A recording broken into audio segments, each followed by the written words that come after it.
Dis donc, j'ai une question pour toi. Est-ce que ton plus gros client a la carte vermeille? Oui, je sais, on dit plus carte vermeille, on dit carte senior, mais c'est la même chose. Mais si tu veux, je te reformule la question. Est-ce que ton plus gros client s'approche de l'âge de la retraite?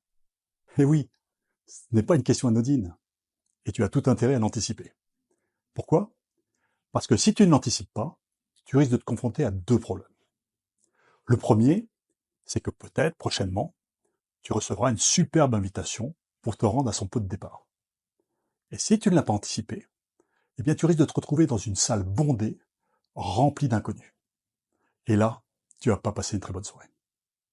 Et puis le deuxième risque, c'est que dans toutes les entreprises, lorsqu'un personnage historique s'en va, je te garantis qu'il y a une horde sauvage de gens qui n'attendent qu'une chose, son départ. Pourquoi? Pour pouvoir rebattre les cartes. Enfin. Et si tu n'as pas anticipé, eh bien ton client, ça sera peut-être pas le seul à partir. Alors, pour éviter ce risque, ou pour au moins le réduire, je te propose d'appliquer la règle des 3%. Non, 3%, c'est pas le taux de réduction de la carte vermeille.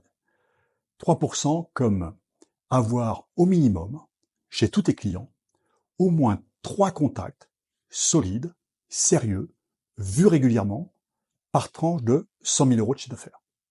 Bien sûr, tu peux faire plus si tu veux, ça dépend des secteurs d'activité, mais 3%, c'est déjà pas mal. Et je te garantis que si tu appliques cette règle, eh bien, la prochaine fois que tu seras invité à un pot de départ, tu passeras une bien meilleure soirée. Et puis, accessoirement, tu sécuriseras ton chiffre d'affaires. Moralité, multiplie tes contacts, et bien sûr, lève-toi et vends.